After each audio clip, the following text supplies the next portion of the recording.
Ton script est en cours, mais on s'en fiche. Voilà. Est-ce que ça enregistre bien? Ouais, tout est bon. Allez. Et bon, on va y aller. OK?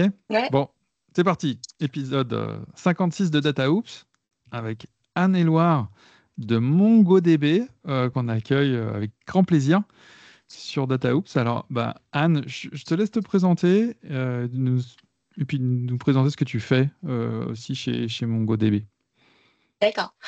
Bonjour tout le monde. Moi, c'est Anne Loire, solution architecte à MongoDB. Aujourd'hui, je suis spécialisée dans la partie Generative AI. Du coup, j'accompagne nos clients de IMEA sur les projets de Generative AI depuis la modélisation de données, comment on construit l'architecture, jusqu'à la réalisation de projets. Euh, Avant de rejoindre MongoDB, ça fait bientôt 3 ans et demi, je suis chez MongoDB. J'ai travaillé dans l'éditeur logiciel dans la finance chez Murex. Du coup, j'avais travaillé 5 ans en tant que solution architecte également.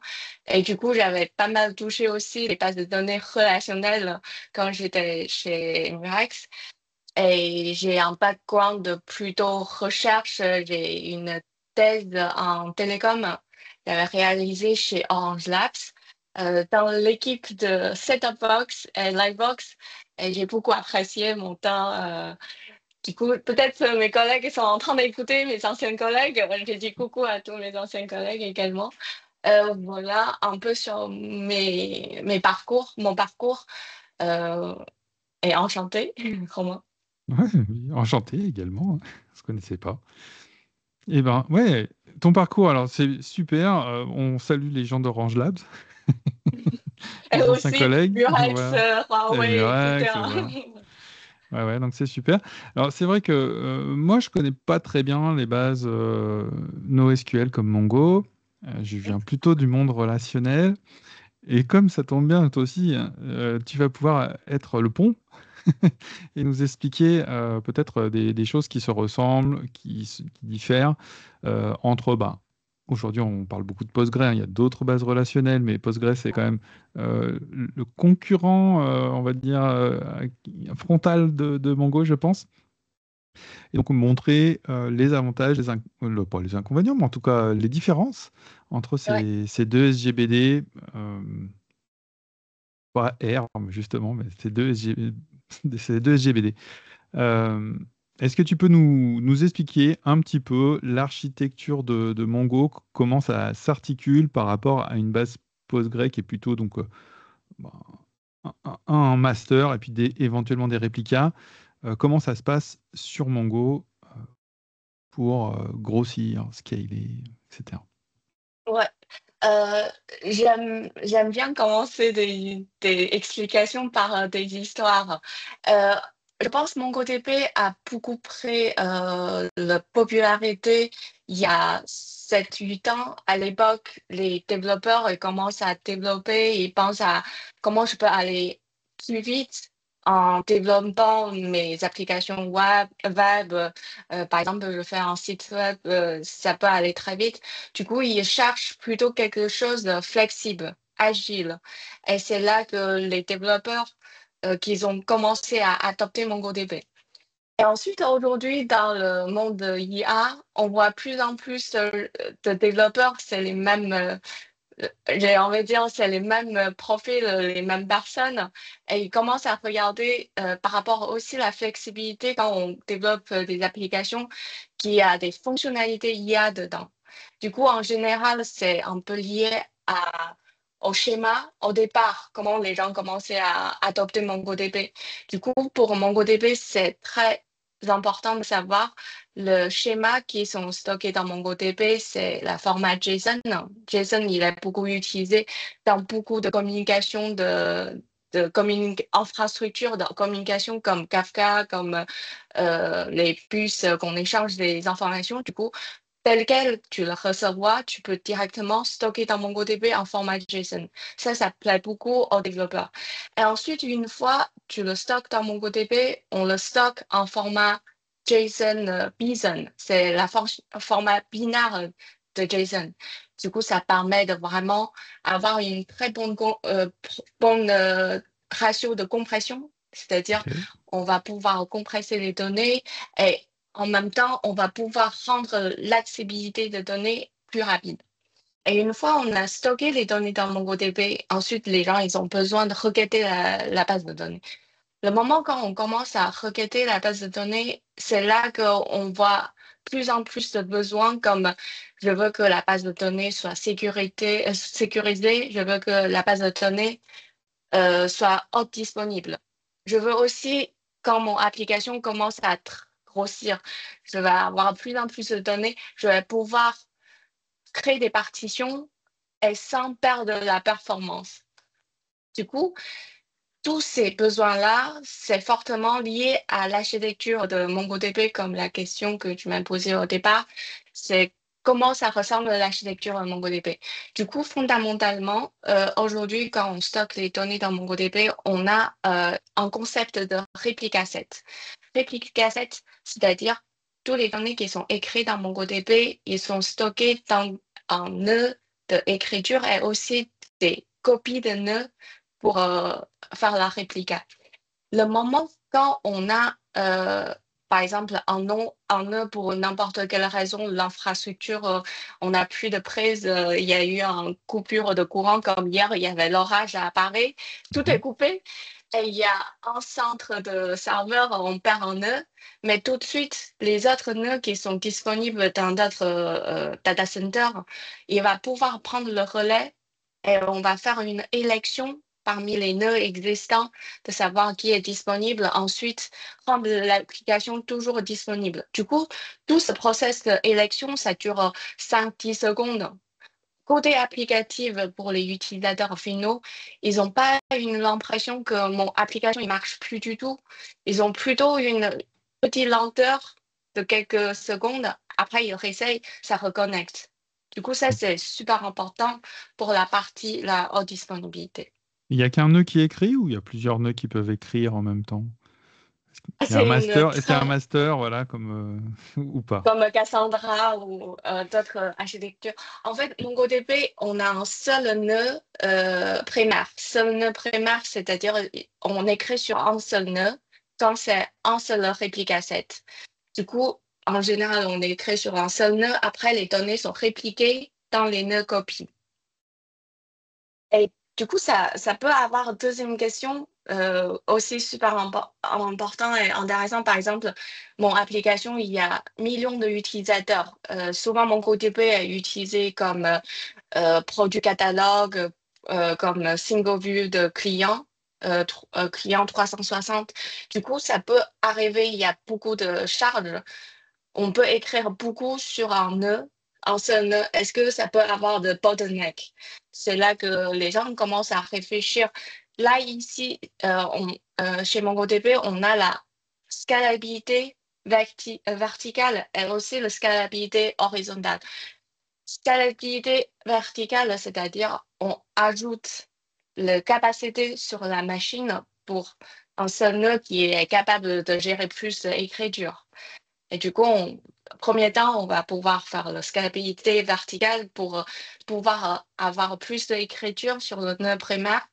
Et quand on arrive sur une taille de machine suffisamment conséquente, c'est là où on commence à réfléchir le sharding.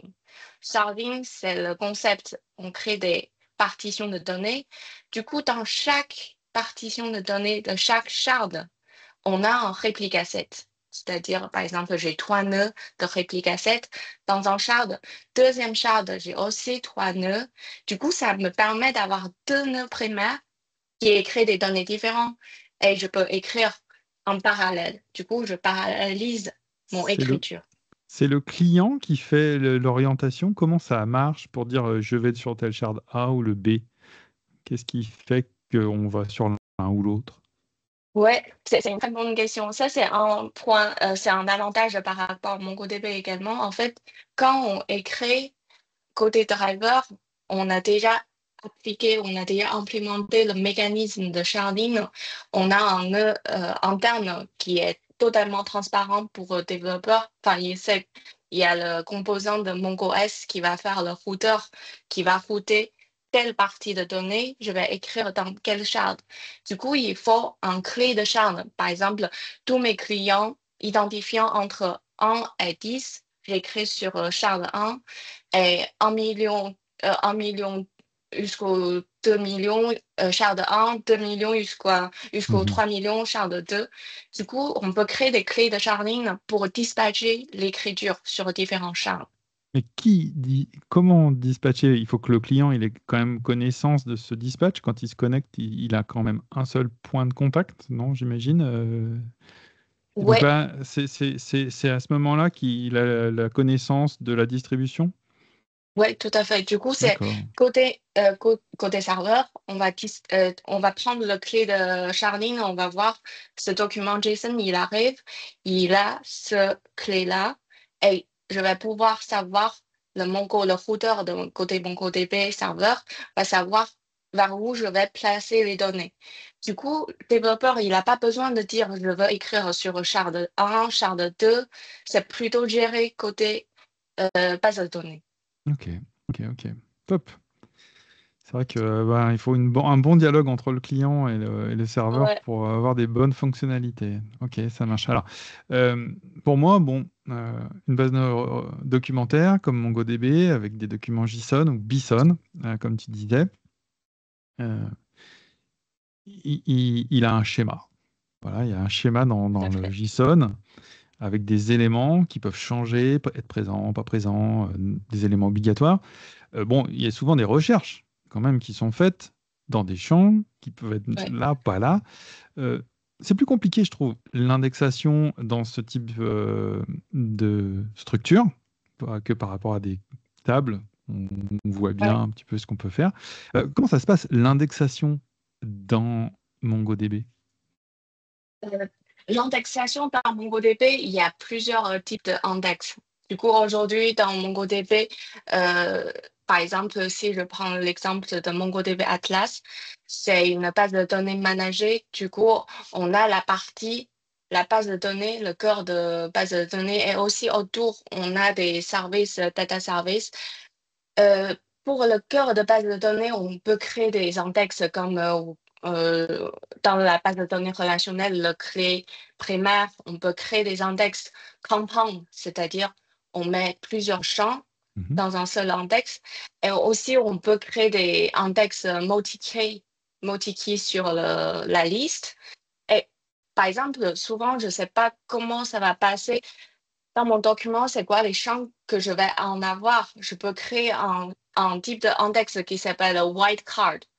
Mais celui-ci, il faut prendre conscience que quand on crée un index sans savoir exactement c'est quoi le schéma, ça peut avoir de pénalités en termes de performance. Du coup, Mhm. en général, on conseille toujours, si on sait mieux comment Croquette ça marche, on crée les index par rapport au type de data type qu'on va en avoir.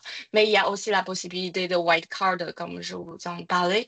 Et aussi, dans MongoDB, on peut créer des index texte comme Geekex, Regex qu'on voit assez souvent. Mais aujourd'hui, sur la partie de la plateforme de Atlas, on a la possibilité d'avoir full text search et vector search. Du coup, là, ça nous permet de créer des index de Apache Lucene sur PM20, 25, c'est le full text search Mhm. index, et aussi la partie vecteur, le index vecteur. Du coup, ça, c'est sur la partie data platform. Et aussi, il y a beaucoup d'utilisations, comme tout à l'heure, on parlait de cas d'usage de produit catalogue. Par exemple, si on crée une application produit catalogue, j'ai besoin inventaire. J'ai besoin de savoir tel produit, il est dans tel magasin. Du coup, je stocke en même temps le GeoJSON de ce produit dans le document JSON. Du coup, j'ai besoin de faire la recherche géospatiale. Dans MongoDB, on peut faire la recherche géospatiale grâce à l'index géospatial. Et du coup, il y a tous ces types d'index qui Ouais. existent à MongoDB. Je ne vais pas tout vous lister, mais ce qui est aussi intéressant, c'est Ça, c'est les types d'index. Et aussi, il y a les fonctionnalités sur les index. Par exemple, on peut créer des index time to live. J'ai des documents, beaucoup de cas d'usage de time series. On n'a pas besoin de garder tous les données, par exemple, après 3 ans, j'ai plus besoin pour la raison d'audit ou quoi que ce soit, j'ai pas besoin de garder tous mes données. Du coup, pour une bonne partie de données, je peux créer un index TTL. Ça me permet de garder les données time to live juste pour une certaine durée. Et aussi, on peut créer des index uniques. C'est-à-dire, je veux être sûr que ce identifiant, il est unique dans ma base de données. Du coup, je peux mettre la fonctionnalité unique index quand on crée des index. C'est très important ce que tu dis, parce qu'effectivement, avec les index viennent les fonctionnalités, le géospatial, les vector search, le full text search. Alors, full text search, j'ai l'impression que l'index est à part, hein. Si tu me dis, c'est dans Lucene, donc c'est sur Atlas, votre base de données managée dans le cloud.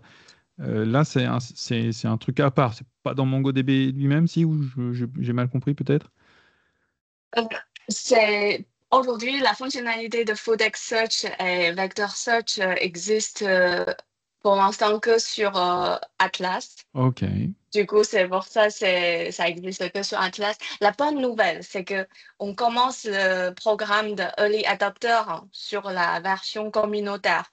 Du coup, pour la version open source, où je n'ai pas le timeline du tout, c'est courant l'année prochaine probablement, mais on va avoir les, les vector search et Atlas search aussi dans la partie communautaire. Ok. C'est Alors, super intéressant. je reprends un petit peu ma question de départ. C'est vrai que les index, comme les index uniques, permettent de garantir une structure, on va dire, correcte. Sur les bases relationnelles, on a aussi les foreign keys. Donc, cet objet qui permet de garantir qu'on ne va pas avoir d'incohérence fonctionnelle.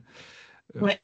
ça, c'est lié à de la modélisation, hein. Moi, qui viens du monde relationnel, c'est modèle entité relation, avec des clés qui permettent de fixer des contraintes.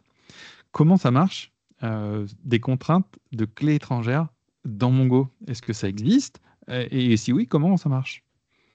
Ouais, en fait, ce qui est très courant, souvent les gens pensent MongoDB, il n'y a pas de schéma. En fait, les gens disent on va faire le schéma plus tard. Et on va juste tout mettre dans MongoDB et après réfléchir après. En vrai, c'est pas le pratique qu'on conseille en général. On a toujours un schéma quand on démarre le développement. C'est juste le schéma, ça peut être flexible. Au fur et à mesure, ça commence à figer plus en plus vers l'état qu'on souhaite en avoir. Et du coup, en termes de validation de schéma, il y a la possibilité dans MongoDB de faire la validation, c'est-à-dire je vais définir en règle de validation. Par exemple, je vais absolument avoir le champ d'identifiant. Pour la date, c'est format date. Pour les noms de personnes, il ne faut pas que ça dépasse combien de caractères.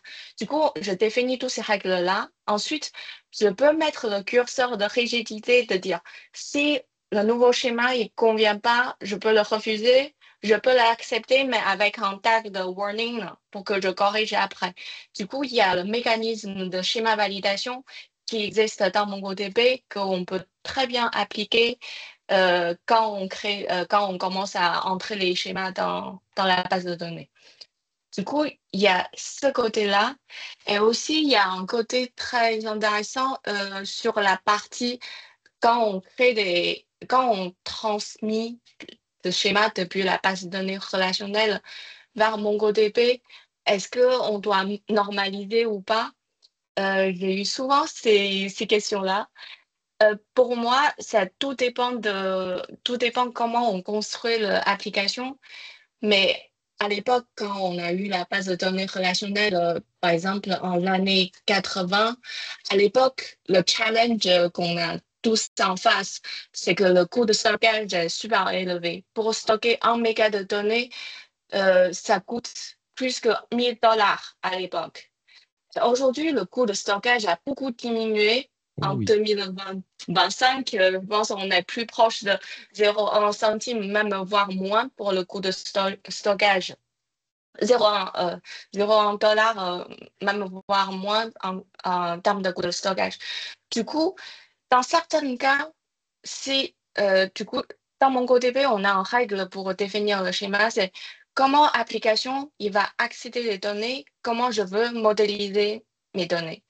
Du coup, c'est pas par rapport à la normalisation, je vais prédire le données, le schéma, comment il va ressembler. C'est plutôt comment l'application il veut utiliser les données, je vais définir le schéma de données. Du coup, dans ce cas-là, certains moments, c'est qu'on peut avoir des duplications dans des données. Mais encore une fois, je reviens un peu sur le fondamentaux de méthodologie quand on construit les schémas dans MongoDB. La méthodologie pour construire le schéma, c'est toujours commencer par poser la question comment mon application va fonctionner. C'est quoi les top 5 ou top 10 requêtes je vais faire. Je vais assurer la performance de toutes ces requêtes assez récurrentes. Je définis mon schéma par rapport à ces requêtes récurrentes. Je crée des index pour que ça soit performant, pour que l'accès aux données, ça soit à millisecondes. Et c'est tout cela qu'il faut que le développeur il réfléchisse le moment quand il crée son schéma. Ok. C'est vrai que la dénormalisation, ça permet d'aller plus vite, mais ça duplique la donnée. C'est plus un problème. Je pense effectivement, tu le disais, de stockage, parce qu'aujourd'hui, le stockage ne coûte plus grand-chose. C'est peut-être quand même aussi une problématique de propagation. C'est-à-dire que Ouais, quand je change à un endroit le nom de mon client, s'il est situé à plusieurs endroits, il faut que je propage ce changement. Alors que si j'ai normalisé, je le change à un endroit et du coup, bah, ça ira partout. Il y a un trade-off à- à choisir, j'imagine, hein. tout à Donc, fait. aller vite en lecture, ça peut impliquer d'aller un peu plus lentement en écriture. Ça va dépendre un peu de ce qu'on fait avec Mongo, comme dans les autres bases, du coup, hein. Ouais, Il y a des outils de modélisation spécialisés pour Mongo, parce que moi, je suis un vieux de la vieille, hein, j'utilise beaucoup encore Power Designer, donc un outil qui fait de la modélisation entité et relation. Ça me permet ensuite de pousser mes images en code. Voilà, c'est bien, ça me fait un schéma visuel et puis ça me génère mon code. Il y en a plein d'autres. Aujourd'hui, il y a des gens qui n'aiment pas l'aspect visuel, ils disent non, c'est que du code, que du code, que du code. Comment ça marche sur MongoDB? Comment il y a des outils de modélisation ou reste code quoi, hein, création des structures et quel langage aussi ensuite. Après, je viendrai après. Est-ce qu'il y a des outils ouais. d'abord? Est-ce qu'il y a des outils de modélisation? Est-ce qu'il y a des outils de modélisation directement dans MongoDB? Ou ailleurs, hein? Je, je, Des outils tiers, n- des outils tiers. les outils tiers, bah, en tout cas, côté MongoDB, on a le Data Explorer et Compass. Ça permet de visualiser les données. Et du coup, il y a un onglet qui s'appelle Schema, visualiser le schema. Du coup, ça nous permet de voir c'est quoi les champs qui sont stockés dans ce document-là et Ah, voir comment tu, tu, c'était distribué. Mais il tu n'y peux a peut-être pas nous un... montrer sur Atlas si tu as. Ah oui, Alors, c'est une bonne idée. on pourrait voir. Alors, peut-être qu'on partagera la vidéo. On va voir si c'est une première pour DataOps de montrer la vidéo. On est en train de l'enregistrer, donc pourquoi pas, hein. Ouais, Euh, je vais essayer de donc, partager mon écran pour cette partie-là.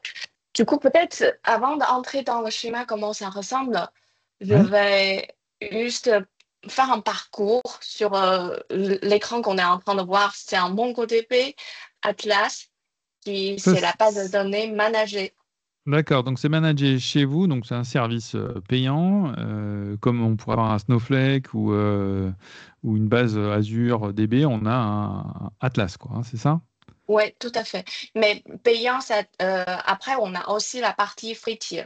D'accord, Si ok. vous êtes en train de, par exemple, apprendre comment je vais utiliser mon CodeP pour les étudiants ou pour quelqu'un qui commence son projet, qui veut juste faire un test mesurer les facilités de différentes bases de données, je vous conseille d'utiliser, commencer par le Frétire. Et du coup, c'est là que vous pouvez choisir quelle région, quel cloud provider pour la partie Frétire. Et Ok. en partie Frétire, en termes de stockage, ça peut aller jusqu'aux 512 mégabytes stockage. Ok. Mais sur la partie dedicated, c'est-à-dire on a notre cluster qui n'est pas de frontière, on va pouvoir choisir dans quel clouder on veut déployer la base de données. Du coup, on peut choisir les régions qui sont quasiment toutes les régions Ah. disponibles chez Clouder. Donc on peut pouvoir choisir AWS, GCP, Azure, et ensuite on va choisir la région sur AWS, par exemple, bon, bah, Paris ou l'Irlande ou Ouais, le tout à North fait. Virginia, voilà. Ouais. Ce qui est intéressant, c'est tout à l'heure, on parlait de réplica set. Si vous vous souvenez encore. Oui, Et c'est l'architecture de MongoDB. Du coup, là, ici, on retrouve le concept de réplica set, c'est-à-dire je vais avoir trois nœuds. C'est-à-dire il y a un nœud primaire pour recevoir toute l'écriture et deux nœuds secondaires. Et je ah. peux aussi choisir augmenter le nombre de nœuds. Il faut que Et on ça peut soit toujours un nombre impair pour et faire je l'élection. et je vois qu'on peut choisir plusieurs providers et régions pour la même chose. Donc je pourrais dire j'ai un cloud, je fais du multi-cloud, multi-provider, multi-région. Ah, c'est la première fois de ça que je vois ça effectivement. C'est impressionnant, hein. Donc on pourrait dire, OK, bah, je mets 5 nœuds sur AWS et 2 nœuds sur GCP. Ouais, Euh, après, c'est rare parce que dans nos clients, en général, chez Crowder, on paye le data out. Oui, bien Et sûr. c'est rare qu'on fasse les structures de ce genre. Mais aussi dans les différents pays, ils ont des.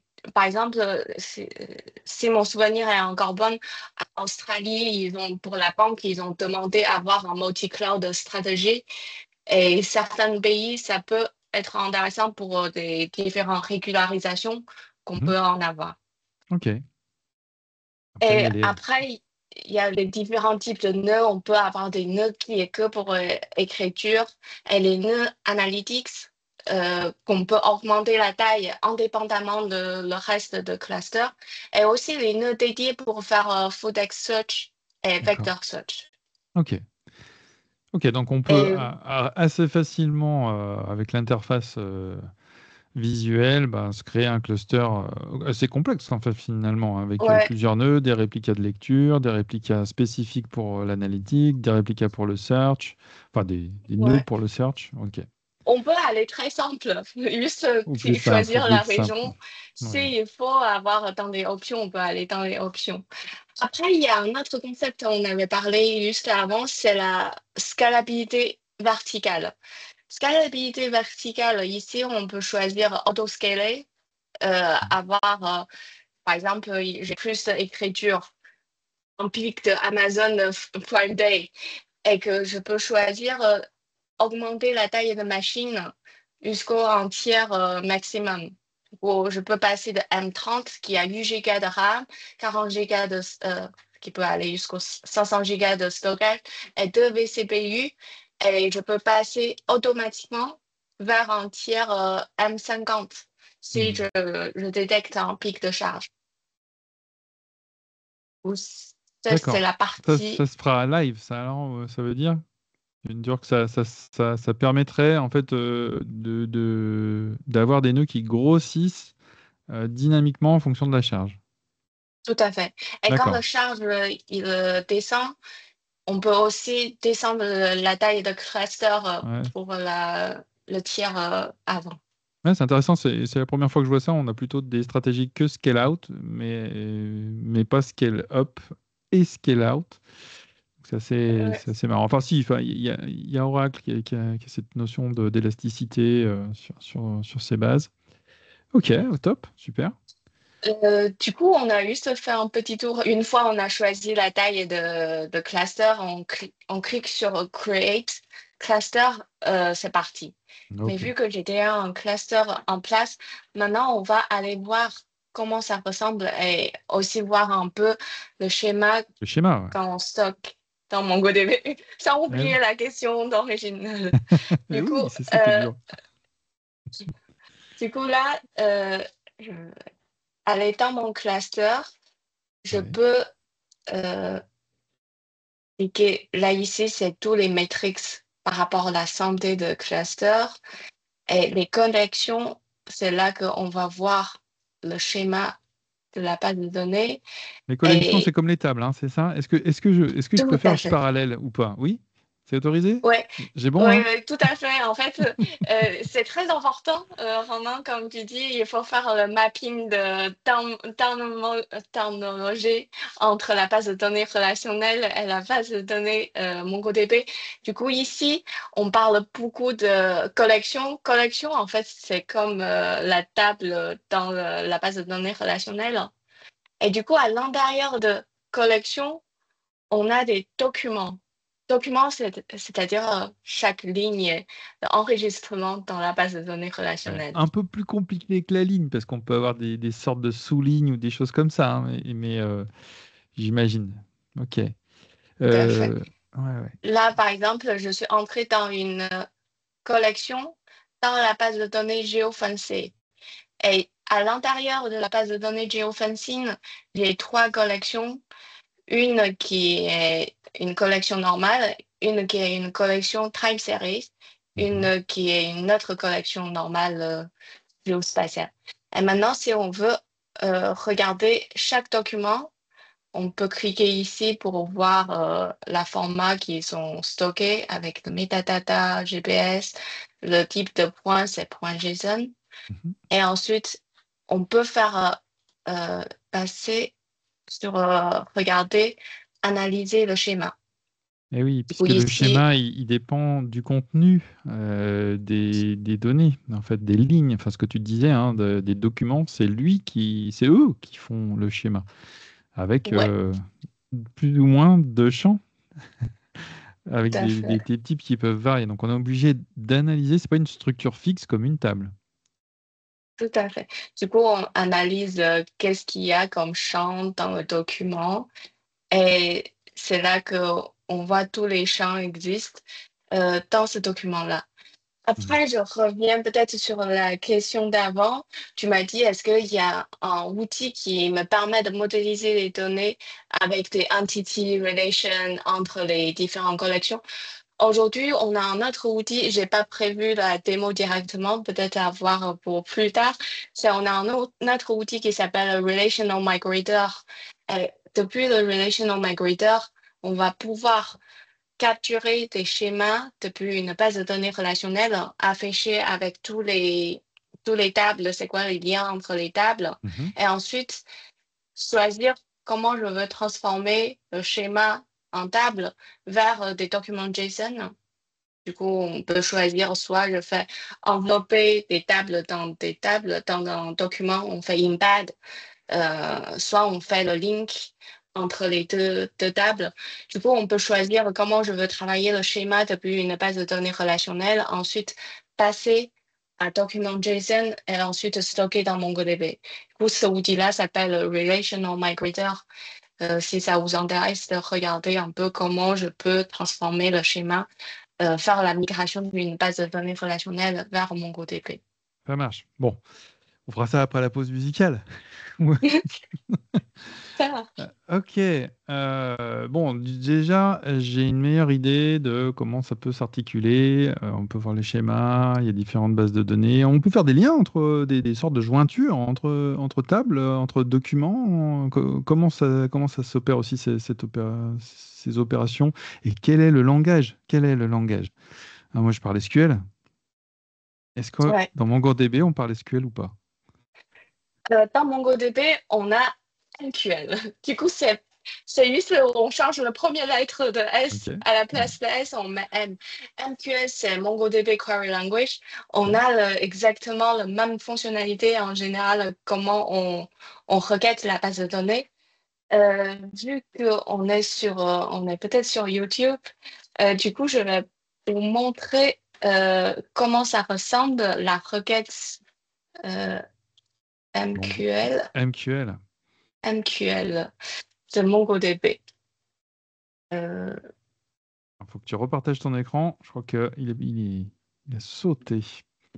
ouais, je vais repartager euh, mon écran. C'est vrai que le SQL, c'est un langage qui est très utilisé, mais le MQL, c'est un peu moins connu. Mais il doit y avoir des ponts aussi, non? Peut-être des choses qui se ressemblent.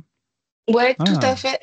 Par ouais. exemple, là, ici sur l'écran, c'est un MQL Aggregation Pipeline. C'est comment on crée une requête dans MongoDB avec différents étages. Différents étages, c'est-à-dire là, ici, il y a un exemple. Comment je peux trouver une facture d'un client qui n'a pas payé, la somme totale de clients pas payés. Du coup, je pars sur des factures de clients. De chacun, il a une facture et avec son identifiant, le montant et aussi le statut de facture. Et ensuite, je vais pouvoir faire un dollar match, trouver le client qui a un statut A, c'est-à-dire pas payé, à payer.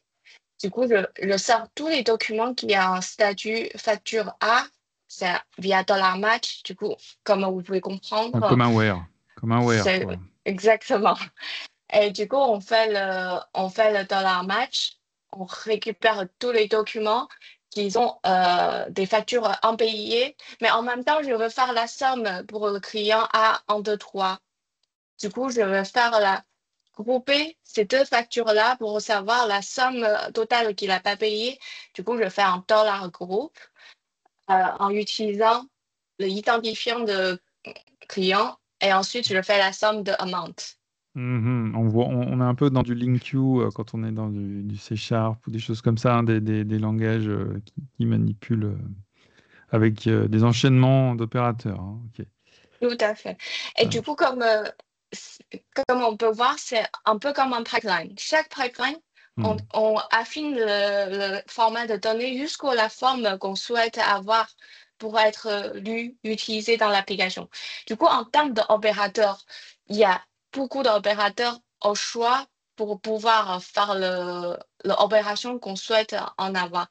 Mais ce qui est très utilisé en général, c'est dollar match, dollar group, et Mhm. merge project. Et aussi dans la lookup, comme on parlait de comment on fait la Jointure. jointure, Mhm. dans mon MongoDB, on peut le faire au travers de dollar lookup. Mais avant de faire dollar lookup, encore une fois, on doit penser au schéma. Est-ce que je ne devrais pas mieux modéliser toutes ces données? Je veux accéder ensemble dans la même collection pour éviter de faire la jointure. Ah. Ou ça, c'est quelque chose à réfléchir en amont. Mais de façon ad hoc, on peut tout à fait faire du dollar lookup, mais c'est pas là qu'on va pouvoir chercher la meilleure performance. Ok. Bon.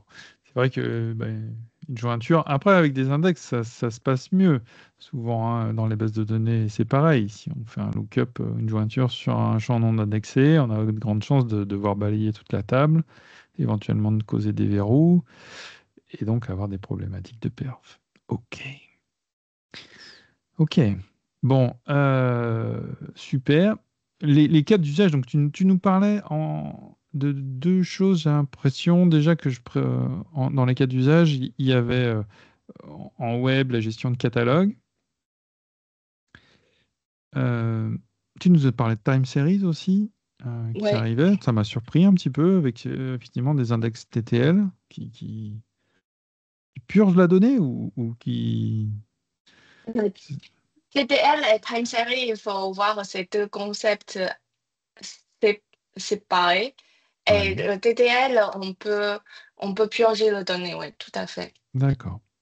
Et Après, toi, ce que tu le vois, les cas les plus fréquents, les clients qui l'utilisent, enfin les types de clients, est-ce que c'est des commerçants, des e-commerçants ou des banques, tu parlais peut-être aussi ouais. ouais. En fait, c'est utilisé dans quasiment toutes les industries. Mhm. J'ai eu la chance de pas mal travailler avec les clients manuf euh, en France. Du coup, la partie manuf, on utilise beaucoup de données time series et on utilise beaucoup MongoDB pour le paiement. Et du coup, il y a beaucoup de systèmes derrière, c'est le paiement, le système, le stockage est dans MongoDB. Et aussi, on travaille beaucoup avec des grandes entreprises qui ont besoin d'une vue unifiée de tous leurs clients, tous leurs produits. Et par exemple, le produit il peut avoir différentes formes et chaque produit, par exemple, pour en librairie, chaque livre, ils n'ont même pas le même format. Du coup, c'est super intéressant d'utiliser MongoDB pour ce genre de cas d'usage Mhm. et qui est polymorphique. C'est-à-dire, dans la même collection de livres, je peux permettre d'avoir des livres qui a un champ de date et d'autres documents qui n'ont pas de champ de date, qui peut avoir un champ différent. Du coup, c'est ça qu'on appelle la polymorphie. Et aussi, il y a beaucoup de cas d'usage côté retail, comme on avait dit, côté banque, la partie paiement et aussi la partie suivre les, les monitoring de transactions. Cette partie-là, c'est super intéressant. MongoDB excelle beaucoup dans la partie en temps réel. Du coup, s'il faut avoir des accès à un niveau millisecondes et répondre très rapidement, très low latency, tout ce genre de cas d'usage est super bien pour MongoDB. Euh, voilà, c'est très rapidement les cas d'usage que j'ai travaillé ces dernières années, Ok. plus courant que je Alors toi, vois. au début, tu nous disais, je travaille du coup sur la partie IA chez MongoDB. Alors, est-ce que tu peux nous en dire un petit peu plus en fait? Qu'est-ce que MongoDB permet de faire avec de l'IA vecteur? On en a parlé un petit peu, mais un peu Ouais, plus précise. Voilà, je t'écoute. ouais. Sur la partie Generative AI, c'est un peu mon cœur de métier aujourd'hui. Euh, du coup, en général, il y a quatre piliers quand on parle de AI avec MongoDB. Le premier pilier, c'est la partie base de données. C'est le cœur de métier de MongoDB. Du coup, on a une base de données solide et qui est plutôt enterprise level. Du coup, pour les entreprises qui veulent créer des applications AI, aujourd'hui, il y a beaucoup qui utilisent une base de données vectorielle à part. Mhm. Avec MongoDB, l'avantage, c'est que avec une seule base de données, on stocke des données opérationnelles et on peut à la fois aussi mettre les vecteurs à l'intérieur de la base de données. Du coup, il n'y a pas un stack technique en plus à maintenir. Et le deuxième élément super important, c'est la partie sécurité. Sécurité, c'est-à-dire comment on peut, aujourd'hui, il y a beaucoup de cas d'usage de chatbots, comment on peut donner l'accès au travers de chatbots. Par exemple, j'ai un groupe de HR qui a fait l'architecture RAG, qui a enregistré tous les documents HR dans la base de données, mais je ne veux pas tout le monde a l'accès à ces données-là au travers de même chatbot. Du coup, il faut bien définir le droit à l'accès au niveau de documents, au niveau de collection pour être sûr que le chatbot ne prend pas des données confidentielles à Mhm. n'importe qui. Et ensuite, la deuxième partie qui est super importante dans la base de données MongoDB pour IA, c'est la qualité, la bonne qualité de l'application AI.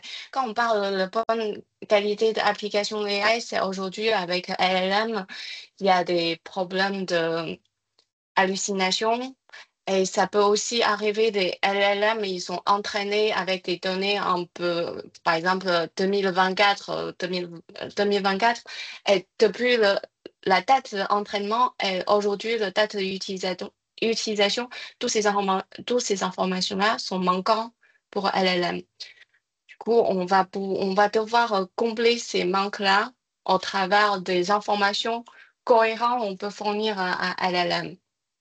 Mais comment on peut fournir des informations cohérentes?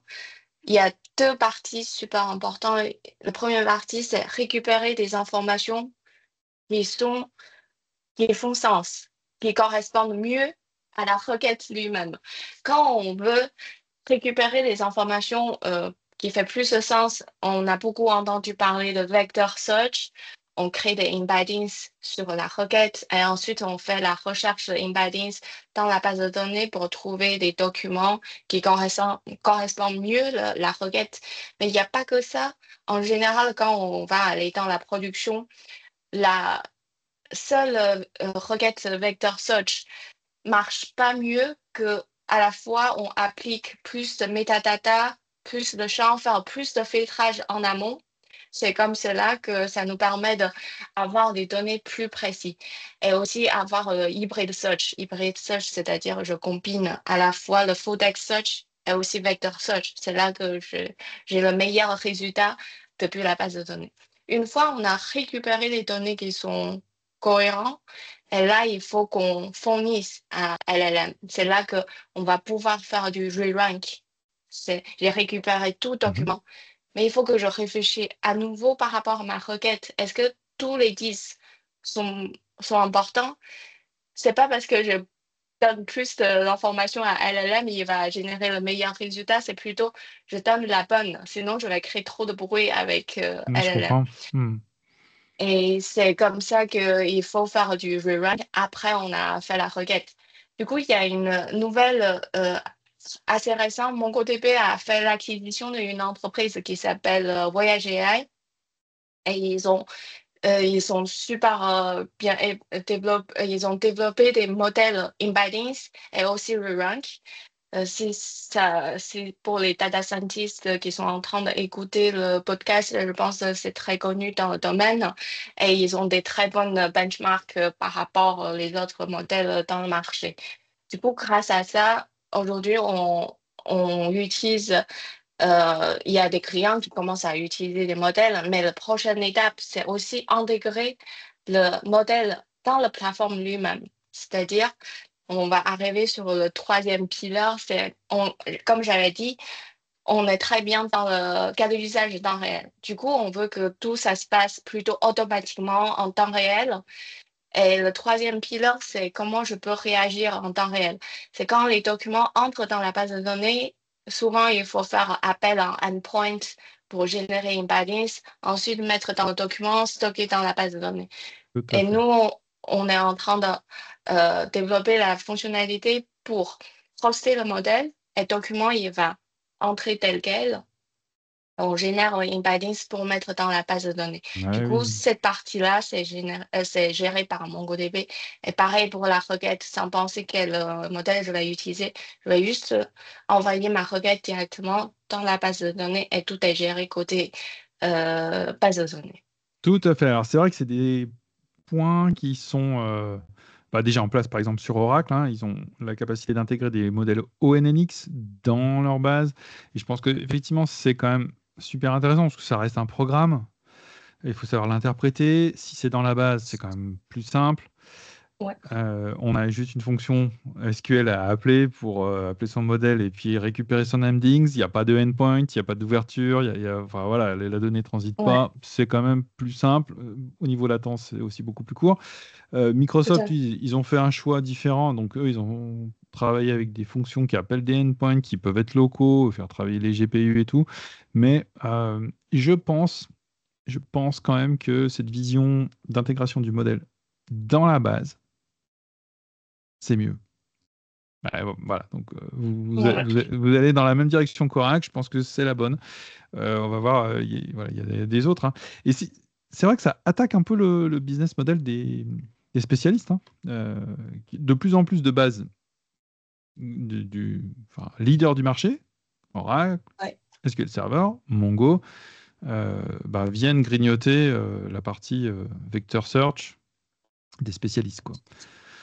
On ouais. verra ce qu'ils vont Euh, devenir. ouais, c'est parce qu'il y a un besoin en général. Pour ne pas passer du temps à mettre en place un autre stack en plus ce qu'ils ont déjà aujourd'hui. Oui, oui, Du c'est ça. coup, Ouais, ouais, la multiplication des produits, parfois, est un peu compliquée. Ok, donc il y a de l'indexation vectorielle, alors, du coup, en plus, ouais, d'accord. tout à Donc, fait. la difficulté de l'indexation vectorielle, je trouve, moi, c'est que, enfin, pour en avoir fait un peu, c'est que parfois, il faut recalculer son index à partir de tout le corpus, qui peut être un peu long, alors qu'on aimerait bien que l'index soit maintenu alors qu'il y a des nouvelles données qui arrivent. Est-ce que c'est le cas dans les index vector search de Mongo? Est-ce que les index ils sont auto-maintenus ou est-ce que il faut les rafraîchir? Du coup, dans le modèle de MongoDB, c'est que chaque fois, il y a un nouveau document qui entre. Et une fois, on a créé l'index lui-même. Au début quand je mets en place la base de données, quand j'ai dit dans ce champ-là, je veux que ça soit un champ d'embeddings, je crée mon index vectoriel et il est en place. Chaque fois, il y a un nouveau document JSON qui entre sans faire des opérations supplémentaires. Il serait directement indexé et on va pouvoir ensuite faire la requête. Du coup, il n'y a pas une opération de plus à faire côté développeur de dire j'ai besoin de refaire recalculer l'index, etc. Ouais, tout à fait. Bah, bon, sur Microsoft, sur la dernière version, ils ont cette problématique-là, c'est pas encore bien géré. Voilà. Bon, si un index, on peut pas insérer dans la table, ça la rend immutable. Ça pose un problème, hein, c'est-à-dire qu'il faut mettre les vecteurs à part pour les rafraîchir ensuite. Donc ça a plein de problèmes.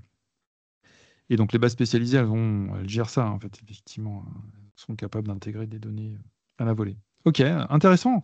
Tu me parlais de data type vecteur qui était compressé Ouais, juste avant tout là. à Donc fait. ça aussi c'est Ouais, intéressant parce que les vecteurs c'est large quand même, hein. On n'a pas l'impression, mais quand ouais, on dit un vecteur c'est 1536 composantes de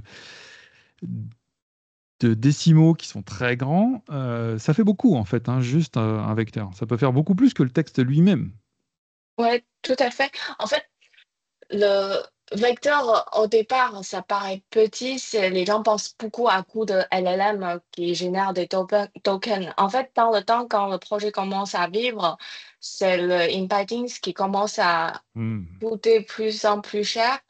Euh, il y a deux parties. La partie, le taille d'index qu'on doit mettre HSNW, on doit mettre en mémoire pour parcourir le graphe, pour trouver le vecteur. Et aussi, il y a la partie en stockage, en disque. Il faut le stocker, les vecteurs.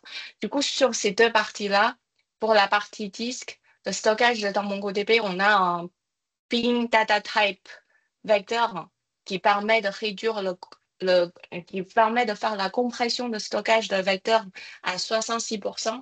Du coup, ça réduit le coût de stockage en termes Sans perte. de disque Sans, et sans- sans sans- perte. D'accord, Cette il y a partie pas de sans perte perte. de sens, quoi. On n'a pas quantisé, on n'a pas. Non, c'est pas la quantisation. Merci pour la question. Du coup, le deuxième élément important, c'est la quantisation. Du coup, on peut aussi faire la partie quantization pour la partie le graphe qu'on met dans le vecteur index. C'est-à-dire, on va, au lieu de stocker 128 bits, on va stocker plutôt le int 8, faire du scalar ou faire des binaires quantization. Du coup, grâce à ces deux proche, ça nous permet aussi réduire le coût de mémoire pour l'index lui-même. Après, sur cette partie-là, on perd la précision de 1 ou 2%. Et en même temps, ça augmente la performance parce qu'on va pouvoir parcourir le vecteur plus rapidement. Eh oui. C'est super intéressant de l'activer pour l'utiliser dans MongoDB. Ok. Bon, on arrive au terme de cette heure d'enregistrement. Je te remercie beaucoup, Anne, d'avoir été avec nous. J'espère qu'on pourra se refaire un épisode avec peut-être un peu Allez, plus de détails. Il y a la partie analytique, moi, qui m'a titillé. Voilà, donc peut-être que voilà, un complément analytique, et puis ce sera intéressant. En tout cas, merci. Au revoir à tous. Et puis, on se revoit dans un prochain épisode. oui, Ouais. au revoir. Allez, je vais arrêter Parfait. l'enregistrement. Enregistrer. Désolée. Non, non, mais c'est parfait. Arrêtez l'enregistrement. J'arrête là. Hop là.